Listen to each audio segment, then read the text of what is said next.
capacitando, que ele já fez o esforço dele. Senhor, que o Senhor venha abrir ainda mais a mente dele, que seja o teu Espírito Santo que venha falar nos lábios dele com ousadia, com intrepidez, revelando os teus tesouros escondidos, Pai, com unção de milagre, unção de cura, Senhor, em nome de Jesus, Pai, que a tua palavra venha penetrar, Senhor, na nossa alma, no nosso coração, que o teu Espírito Santo possa usá-lo, Pai, poderosamente para falar com a tua igreja. Prepara, Senhor, nossos corações para receber a tua palavra, Senhor, e vai revelando, Senhor, aleluia, para o teu servo, aquilo que o Senhor quer falar com a tua igreja. Usa, Senhor, abençoa, visita o seu lar, o seu trabalho, as necessidades do teu servo, aquilo que ele tem clamado, apresentado a ti, na tua presença, Senhor, recebe, Pai. E eu te peço mais uma vez, usa, Senhor, com autoridade, com sabedoria, com visão do céu, Senhor, na tua presença, para que o teu Espírito Santo possa falar com a tua igreja. Assim eu te peço em nome de Jesus. Amém.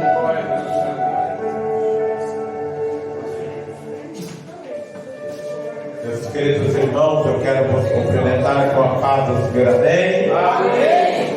Louvamos a Deus porque Ele é bom e a sua benignidade ela dura para sempre. Irmãos, abram vossas Bíblias. Abram vossas Bíblias na primeira carta do apóstolo Paulo aos Coríntios, capítulo de número 12. Primeira carta aos Coríntios, capítulo de número 12, versículo de número 9. Quero louvar a Deus pela vida da igreja, todos que estão nesta noite para prestar o sacrifício vivo, santo, agradável a Deus, o culto racional.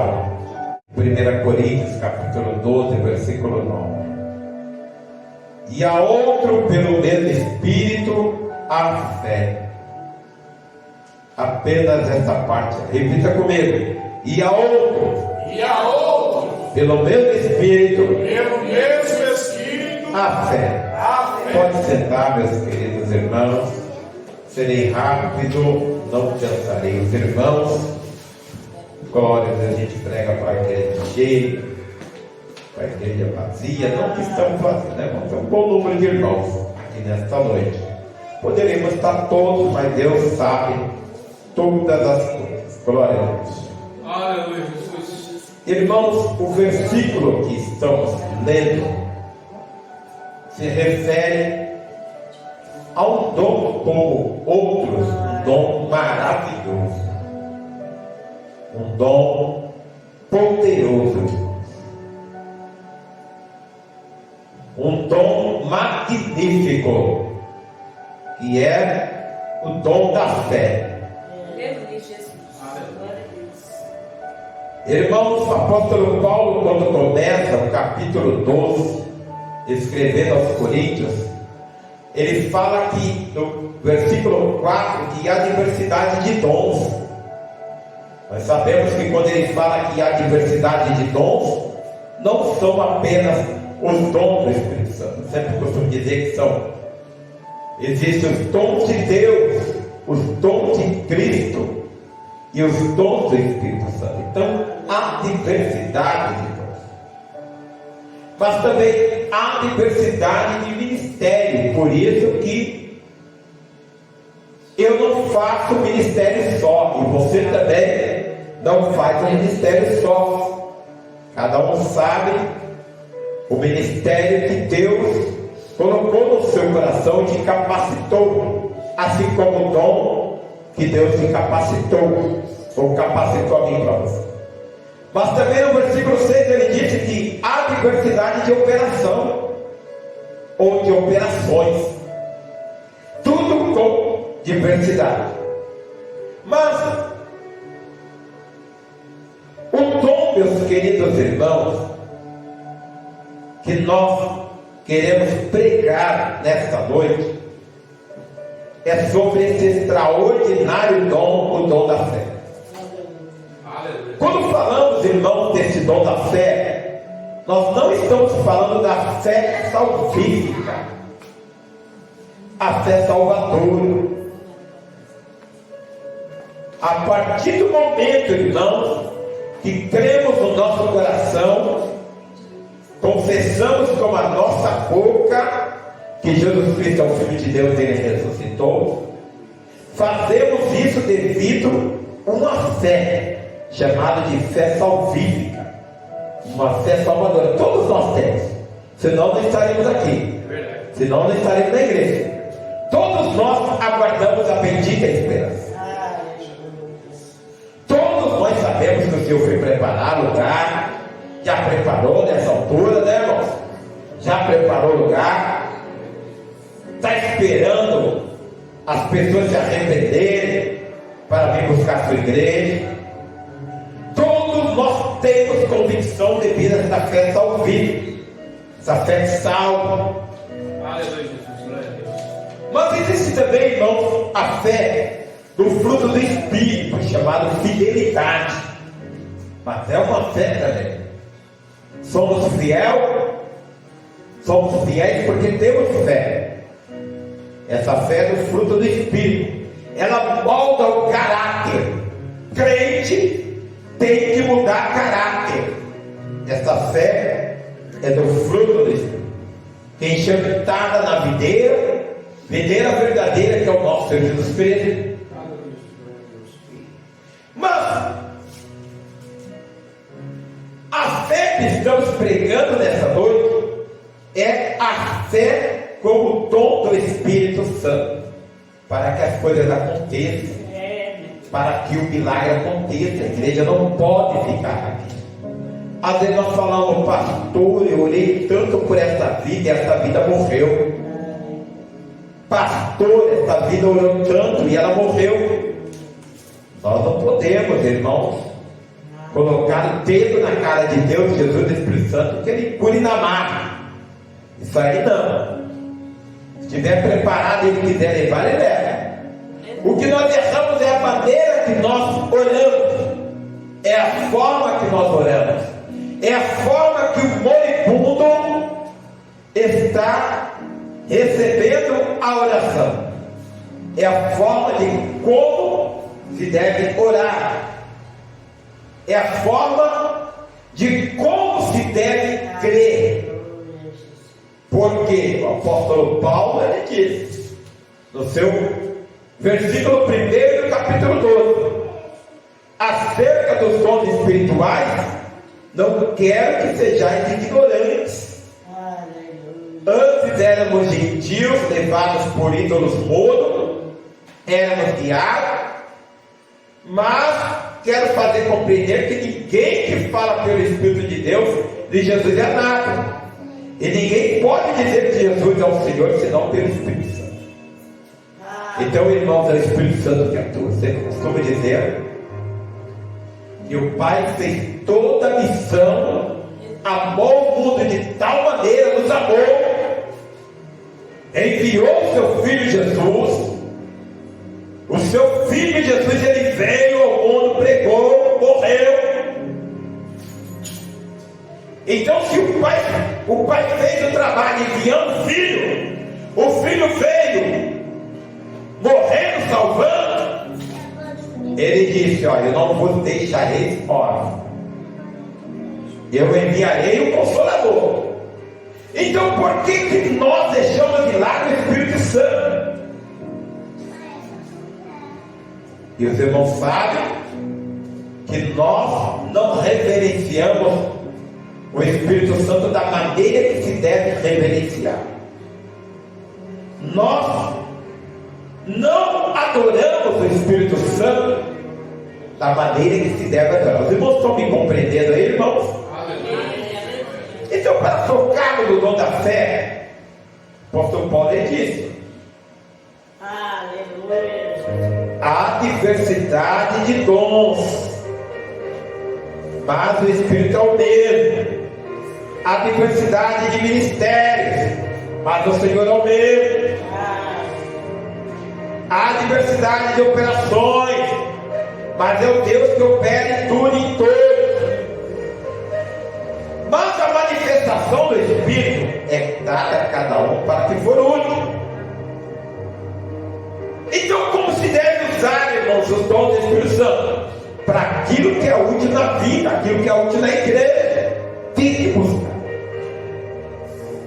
Se está sendo feito clamor, irmãos, para alguém que está enfermo, porque aquela vida pedir não consegue, precisamos todos unir no clamor e orar pelaquela vida, trazer aquela vida e pôr as mãos. E nós não fazemos isso, é feito um pedido de oração. E pronto, a pessoa não quer saber de Cristo quando não é crente. Faz um pedido de oração e que o Espírito Santo trabalhe. E se vir para trabalhar, o milagre vai acontecer. E às vezes acontece o milagre pela minha fé, pela sua fé, mas a pessoa fez o quê? Que sacrifício a pessoa fez? Irmãos, nós não estamos negando oração, não. Nós precisamos ensinar essas vidas como receber o milagre, como reverenciar o Espírito Santo, e nós não ensinamos.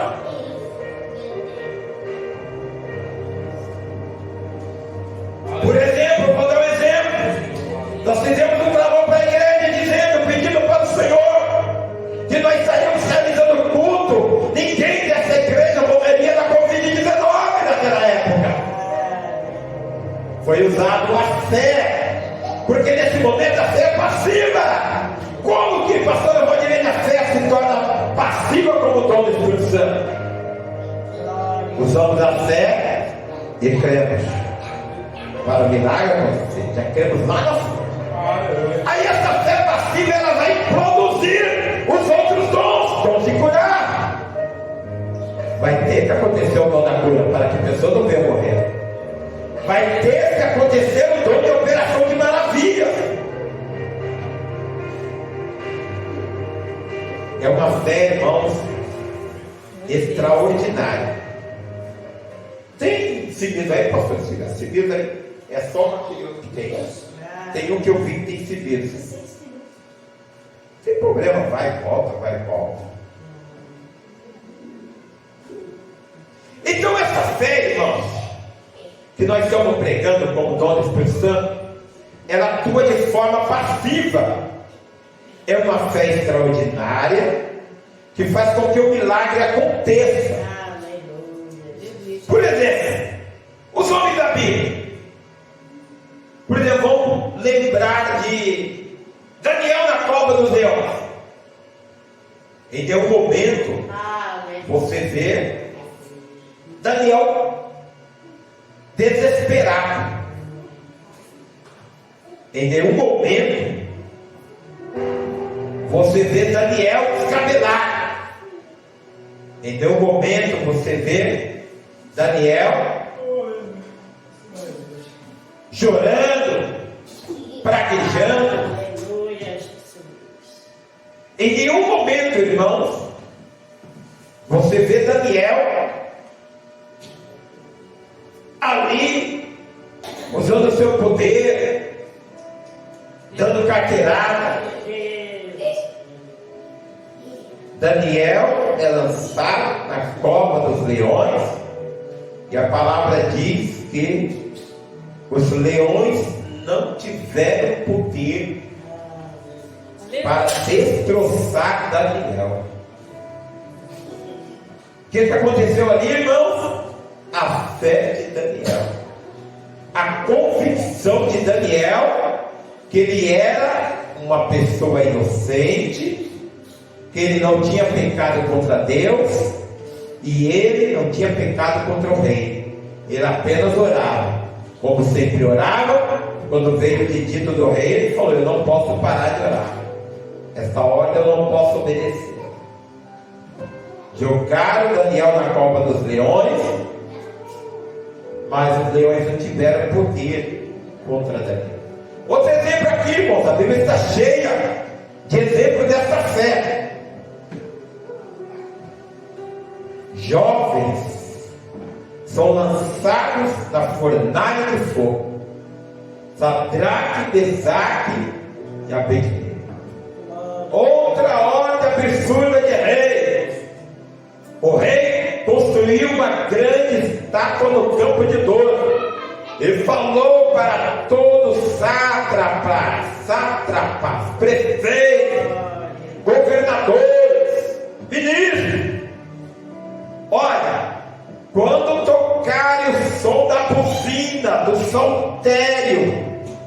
De toda sorte de música vocês precisarão se prostrar e adorar a estátua do rei Nabucodonosor lá no campo de Dor.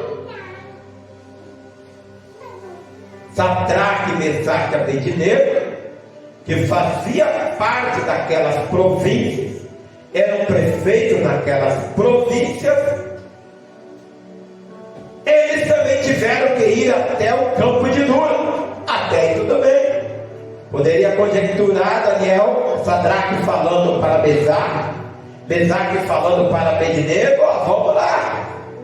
Você vai adorar? Você vai adorar, pastor Gediel? Pastor Gediel falando para o presbítero Ciro: você vai adorar, presbítero? Ah, vamos lá. Eu não vou adorar. Você vai adorar, pastor Amondiré? Você vai adorar, evangelista Rafael? Ah, mas vamos lá.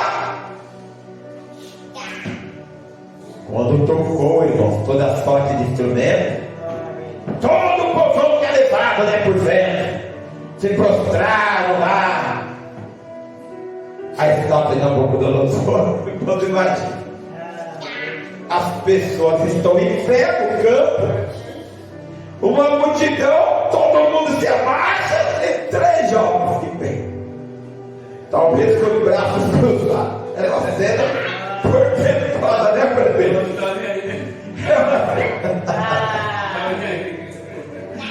É uma cena portentosa, irmãos.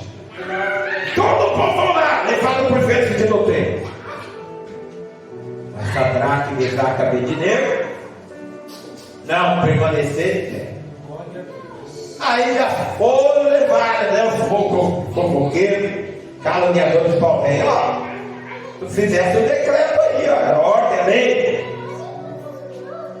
Ó, aí para todos adorar, nós adoramos, mas tem 3 moços que tu levantasse como prefeito das províncias. Eles não ficam já usa, irmãos, o ego do rei. Eles não fazem casa de ti, não. Eles não se prostraram, o rei poderoso, né? Mas para os seus prefeitos ele concedeu a palavra, a dúvida, né? Falou para eles: e de propósito, nosso Sadraque, Mesaque e Abednego, não fazem caso de mim, não adorasse a estátua que eu levantei? Olha, eu vou te dar uma segunda chance. Vai tocar de novo lá. Os instrumentos, toda sorte de música. Se você não adorar, será lançado na fornalha de fogo. E eu quero ver qual é o teu. Vai te livrar aí, irmão. Mexeu com o crente de verdade e muda. Não tem segunda vez para crente para pecar, irmão. Não tem. Não tem nem primeira vez, nem segunda vez. Ó, rei, nós não precisamos de responder sobre esse negócio. Se o meu Deus quiser livrar, ele livrará. Olha a fé, irmão, de Sadraque, Mesaque e Abednego. É essa fé que nós estamos falando, irmão. Jonas, jogado ao mar. Em que momento você vê Jonas preocupado? Se ia morrer ou não? Jonas falou: me joga no mar. Os homens preocupados começaram a clamar para o seu Deus. E Jonas lá: me joga no mar, que vai acabar essa tormenta aí. Você percebe, irmão, que os homens da Bíblia, eles não tinham dificuldade de colocar essa fé em prática. Os homens da Bíblia não tinham dificuldade. Mas essa fé, irmãos, é preciso ser colocada em posição de mãos. Quando o pastor, os obreiros ora, e tem hora que tem que colocar em posição de mãos. Está unindo a fé para que o milagre venha acontecer. Outra precisou tocar em Jesus. Olha, a fé da mulher era tão extraordinária que ela disse: somente eu tocar nas suas pernas. Olha aí. Outro diz a palavra: não precisa ir na minha casa. Diz a palavra: eu sou um homem de autoridade. Diz a palavra: meu servo sarará.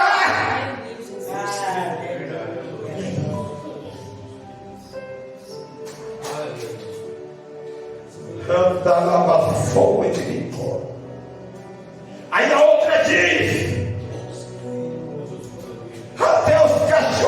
filhos comem da migalha do seu Senhor.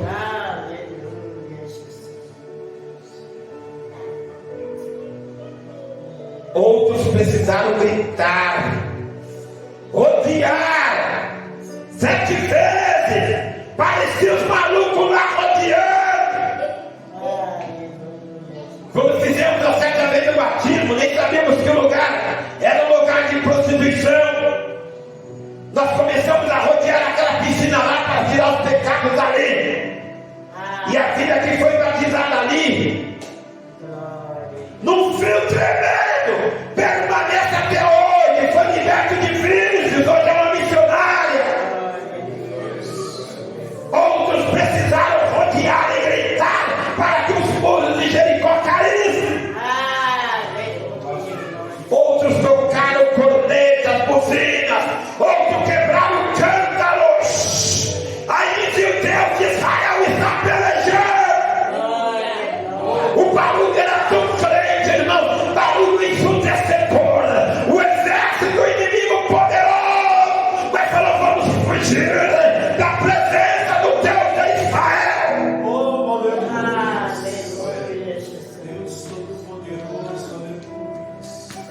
Anda na bastou, entre me come na ralabassou.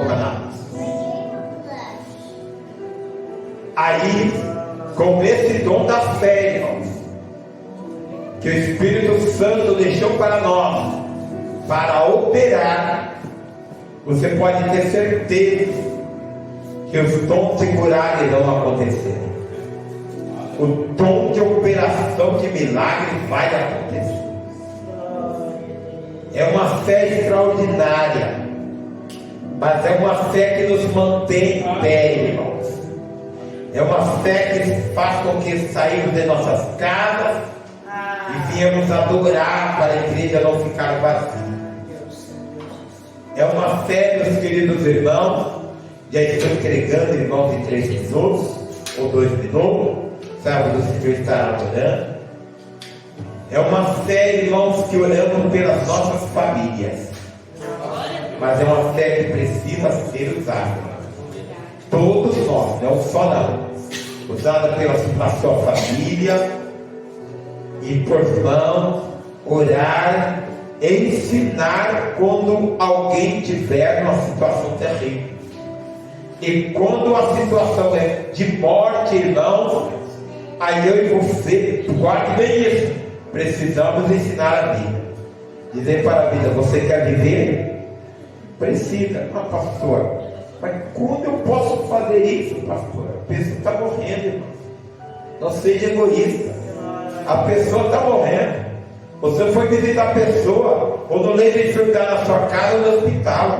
Aí você não quer falar nada para ela. Você não pode ensinar ela. Aí ela falou: ah, Deus sabe todas as coisas. Eu falei: então tá bom, se você está preparado, então o céu é melhor, não tem problema nenhum. Agora, se a pessoa quer viver, você vai ensiná-la como viver. Como vir para a igreja, mesmo enfermo, para o milagre acontecer, irmãos. Nós não ensinamos isso para as pessoas. Nós não ensinamos essa fé do Espírito Santo. Nós não pegamos essa fé do Espírito Santo em nossa vida. Como disse, é um milagre extraordinário. E esse milagre precisa fazer.